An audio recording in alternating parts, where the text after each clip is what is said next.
안녕하십니까. 신의균의 군사TV 디펜스 브리핑입니다. 자, 오늘도 아주 중요한 군사 무기 소식 알려드리겠습니다. 자, 한때 세계 최강의 자주포, 우리 K9보다 더 좋다라고 평가되는데 알고 보니 꽝이었던 독일의 PZH-2000 자주포가 우리 K9이 엄청 신경 쓰이는지 전례 없는, 유례 없는 어마어마한 속도로 이 PZH-2000 자주포를 대량 생산해서 납품하겠다라고 선언했는데 그게 도대체 몇 문인지 언제까지인지 그 기간은 얼마인지 한번 보도록 하겠습니다. 제가 아직 웃음이 피식 나오는데 여러분도 들어보시면 기가 차실 겁니다. 자, 이런 상황에서 북한이 핵미사일 다량으로 지금 쏘고 있고 뭐 이런 상황이죠. 우리 한국의 세종대왕급 이지스 구축함, 이 핵미사일을 탐진할 수 있으나 요격은 절대로 할 수 없는 황당한 반쪽짜리 이지스-3, 이걸 엄청난 성능으로 개량할 수 있는 길이 열렸습니다. 그동안은 뭐 부품이 단종돼서 개량하고 싶어도 못했는데 이제 길이 열렸습니다. 뭔지 보도록 하겠습니다. 신의균 군사TV 구독, 알림, 좋아요 눌러주십시오. 5가지 단신도 먼저 보고 가겠습니다.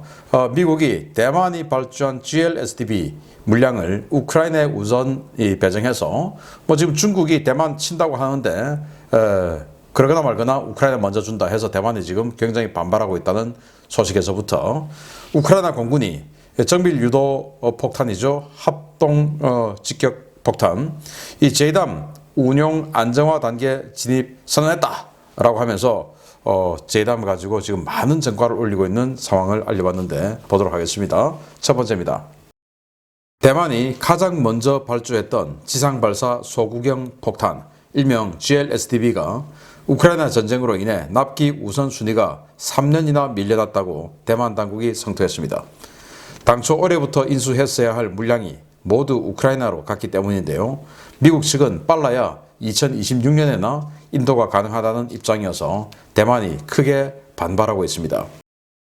요웨리 무세베니 우간다 대통령의 아들이자 우간다군 군권을 휘어잡고 있는 무후지 카이네루가바 우간다군 총사령관 겸 대통령 고문이 자신을 푸틴주의자로 칭하면서 모스크바를 위해 파병할 수 있다고 발표해 파문이 일고 있습니다. 독재자들끼리는 역시 통하는 모양입니다. 호주가 미국의 버지니아급 잠수함 구매를 발표한 직후 예상했던 대로 잠수함 인도가 불가능하다는 미국 조선업계의 성토가 나왔습니다. 제네럴 다이나믹스 일렉트릭 보트사가 현재 건조 가능 능력은 연간 최대 1.2척에 불과하며 연간 2척 건조 가능 체제는 2028년에나 가능해서 미 해군 발주 물량을 소화하기에도 벅차다라고 밝혀 논란이 일고 있습니다. 미 육군이 험비를 대체하는 차세대 전술 차량으로 선정한 JLTV 2차 납품 계약을 오시코시가 아닌 AM 제네럴 측에 맡기면서 오시코시가 강력 반발하고 나섰습니다. 오시코시는 미 육군의 결정을 뒤집지 않으면 생산 라인을 폐쇄할 것이라고 위협하고 있는데요. 이 때문에 JLTV를 계약한 다른 나라들의 불똥이 튈지도 모른다는 우려가 확산되고 있습니다. 우크라이나 공군이 자국 공군이 보유한 대부분의 전투기에서 JDAM 운용이 가능해졌으며 이에 따라 JDAM 운용이 안정화 단계에 접어들었다고 밝혔습니다. 최근 급격히 증가한 러시아 전선 지휘소와 전자전 장비 파괴 전과 대부분이 이 JDAM에 의한 것으로 알려지면서 현대전에서 정밀 유도 폭탄의 효용성이 다시금 재조명되고 있습니다. 네, 대만 2025년에 중국이 전면적으로 침공한다, 이런 예상이 난무하고 있는 가운데 대만이 이 GLSDB를 주문을 했어요. 바로 하이마스에서 발사하는 150km 날아가는 장거리 유도 로켓이죠. 원래는 이제 항공 유도 폭탄인데 여기 뒤에 로켓 부스트를 달아서 이제 지상에서 이렇게 발사하는 그런 유도 로켓이 되었습니다. 자, 그런데 이 굉장히 효용성이 있는데 이걸 우크라이나 준다. 그래서 우크라이나가 지금 더 급하니까 우크라이나 준다. 그러면 대만은 안 급하냐? 자기네들 입장에서 자기네들이 제일 급하죠. 그런데 언제부터 주냐? 2026년부터 줄 수나 있겠다 라고 하니까, 아니 2025년에 지금 중국이 침공한다고 하는데 우리 어쩌라는 거냐? 자, 이런 거죠. 자, 그래서 정말 대만이 굉장히 마음이 쪼달리겠다라는 생각이 들면서 대만 잘 풀리기 바라겠습니다. 자, 우간다. 우간다, 아프리카에 있는 나라죠. 우간다의 지금 지배자가 30년 넘게 장기 독재를 하고 있는데 그 아들에게 권력을 물려주기 위해서 아들을 지금 군 최고 통수권자로 올려놓고 그리고 대통령 고문으로 지금 올려놓고 이렇게 있는 상황이에요. 근데 희한한 게 지금 아버지 이름, 대통령 이름은 요웨리 무세베니. 그런데 아들은 친아들이라고 하는데 무후지 카이네루가바. 성도 이름도 유사성이 없어요. 좀 희한한 어떤 그런 책임 같은데 아무튼 그 아들이 나는 푸틴주의자다. 그래서 지금 우크라이나 전쟁에 참전할 수 있어. 이렇게 선언했다고 하는데 여기 우간다에도 지금 바그너 그룹이 많이 들어가 있다고 해요. 그래서 독재자들끼리는 서로 간에 아주 동병상련한 그런 마음이 있는 것 같다라는 생각이 드네요. 그러다가 정말 큰일 나지나 말고 몸살이기 바랍니다. 자, 호주가 오커스 레짐을 통해서 미국으로부터 버지니아급 핵잠수함을 2030년대 초반까지 3척에서 많으면 5척까지 구매한다 라고 발표를 했는데 정작 이 조선소는 우리는 그럴 능력이 없다라고 발표를 한 거예요. 연간 1.2척, 한 척보다 조금 더 많이 그러니까 10에서 11개월 만에 한 척 생산한다 이 정도 아니겠습니까? 그런데 지금 이 미 해군 물량이 23척이 지금 예정되어 있다. 그런데 이 정도밖에 지금 생산이 안 되는데 지금 미국에서 조선소가 2개예요. 하나는 뉴포트 뉴스 조선소, 그리고 하나는 이 제너럴 다이나믹스. 그래서 2개인데 그러면 이 연간 2.4척 그거 가지고 지금 30년대 초반까지 풀로 생산해도 미 해군구도 감당하기 힘들다. 근데 니들 거 어떻게 해주냐? 라고 하는데 호주는 그거 안 되는 스케줄 자꾸 우기지 말고 우리에게 대한민국에게 핵잠수함 자격을 넘겨주면 어떨까요?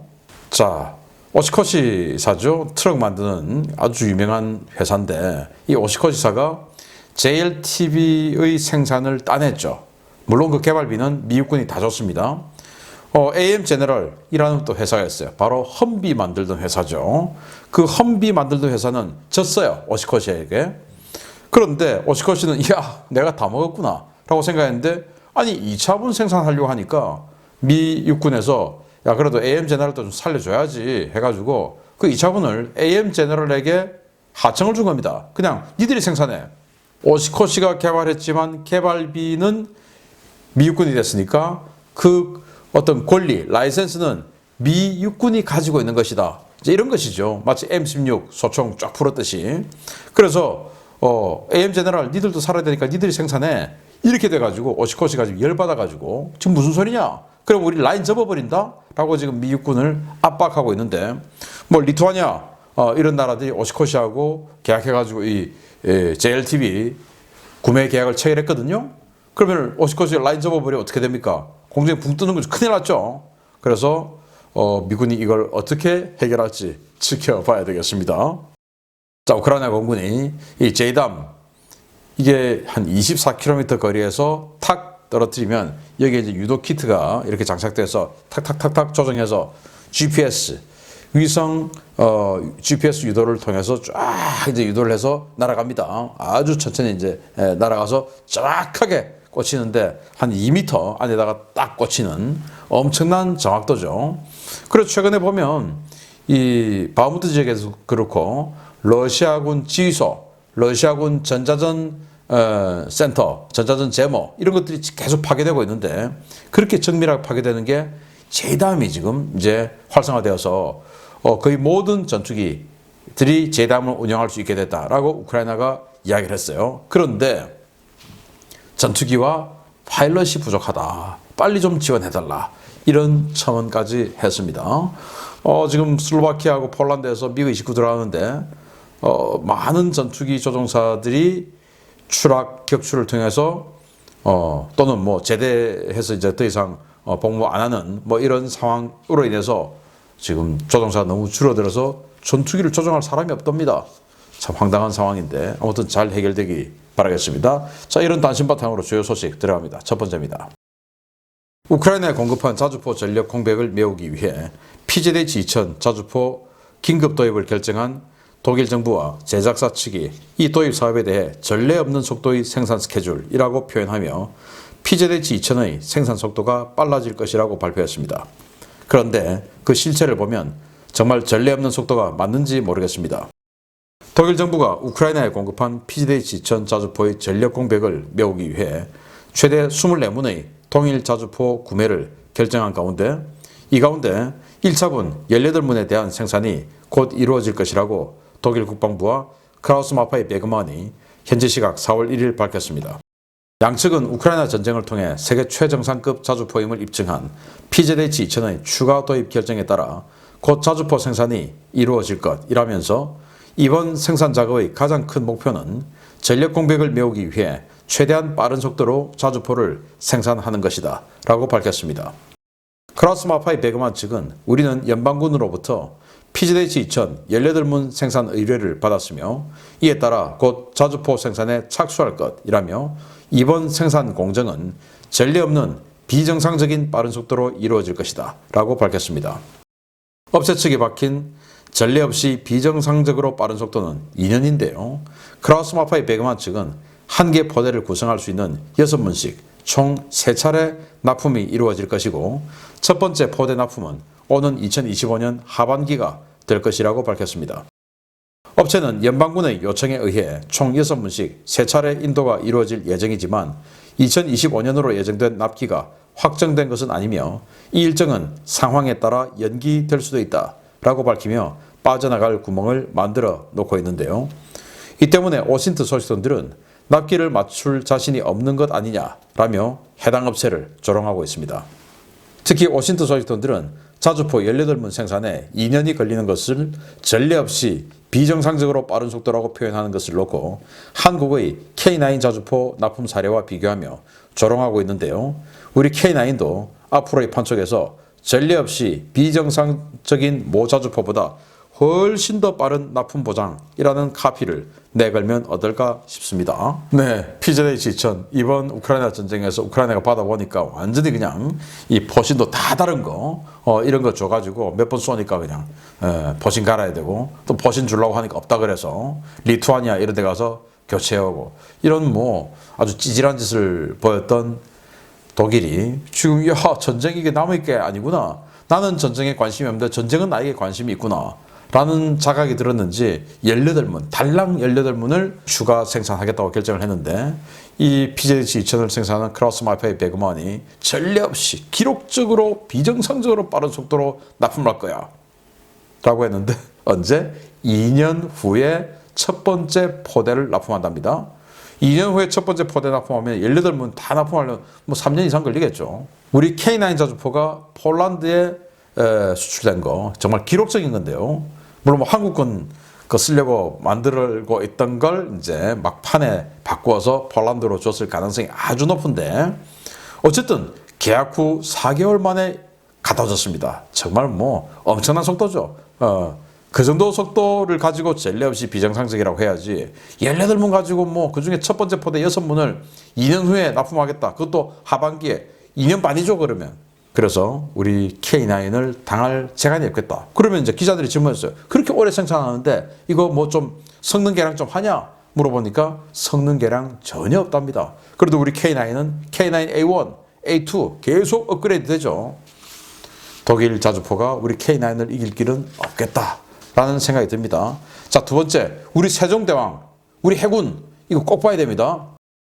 우리 해군의 세종대왕급과 같은 레이더와 전투체계를 사용하는 미 해군 알레이버크급 플라이트 2A 구축함들이 신형 레이더와 전투체계를 장착하는 성능 개량에 들어간다는 소식입니다.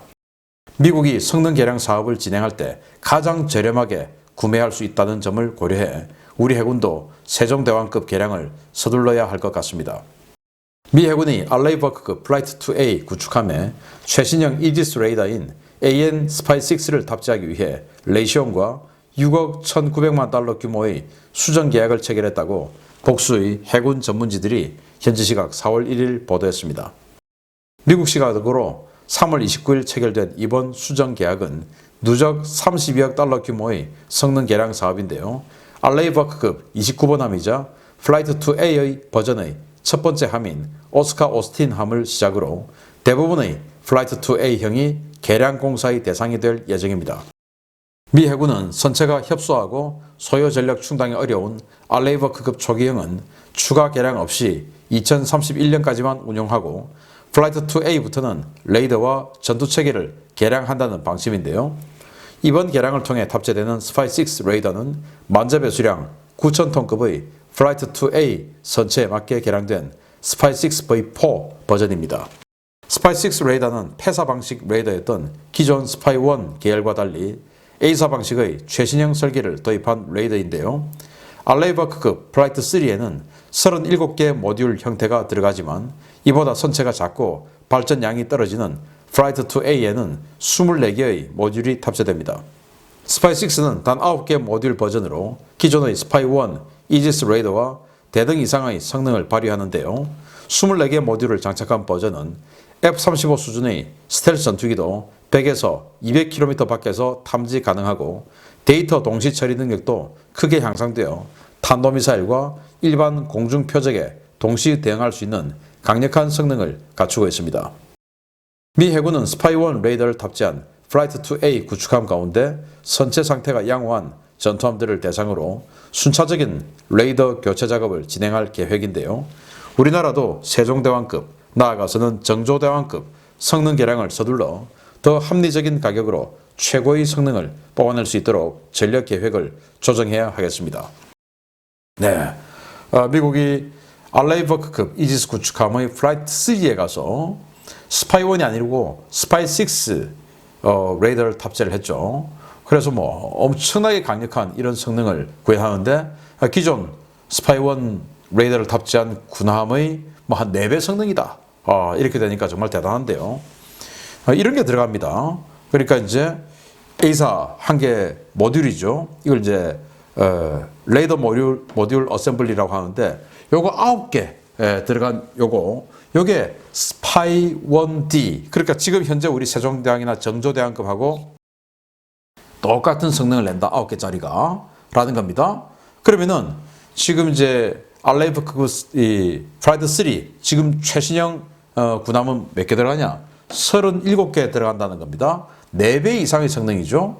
그런데 이건 플라이트 3는 덩치도 조금 더 키우고 그리고 전력을 많이 소모하기 때문에 또 통합 전기 추진식으로 동력 방식도 바꾸고 그렇게 해서 전력을 많이 생산해서 이제 충당을 하죠. 그런데 스파이 1D 탑재되어 있는 플라이트 2A 또 우리 세종대왕, 정조대왕 이런 건 전력 생산량이 적습니다. 덩치도 조금 작습니다. 그래서 여기에 9개가 아니고 24개로 다듬어서 사면 고정으로 24개씩 해서 집어넣는다. 그러면은 이게 지금 현재 우리 세종대왕급 또는 정조대왕급보다 탐지 능력이나 이런 모든 성능이 3배 이상이다 라는 겁니다. 스텔스 전투기를 100에서 200km에서 탐지할 수 있는 그런 엄청난 성능이 되니까 지금 현재는 우리 세종대왕은 탄도미사일 탐지는 할 수 있지만 요격은 할 수 없어요. 왜? SM3를 장착하려고 해도 워낙 구형 버전의 전투체계이기 때문에 그 SM3를 유도 지휘할 수가 없습니다. 그래서 이 신형 전투체계를 탑재를 해야 되는데 그거 하려면 레이더도 신형, 다 신형으로 돼야 되죠. 그런데 지금 미국이 이렇게 자기네들이 알레이버크 플라이트 2A도 이런 식으로 개량한다고 하니 당연히 대량 생산될 테고 대량 생산되니까 가격이 낮아질 겁니다. 이때 우리도 세종대왕 개량에 들어간다면 굉장히 싼 가격으로 상상했던 것보다는 싼 가격으로 물론 그래도 수천억 원 아닐 겁니다. 가격으로 세종대왕을 최강의 성능으로 업그레이드해서 앞으로도 수십 년을 더 쓸 수 있겠죠. 2012년도에 세종대왕이 처음 나왔는데 지금 벌써 10년 넘었습니다. 이거 앞으로도 30년 이상 쓰겠죠? 30년 이상을 아무것도 못하는 그런 성능을 가진 희한한 성능으로 운용하는 게 맞겠습니까?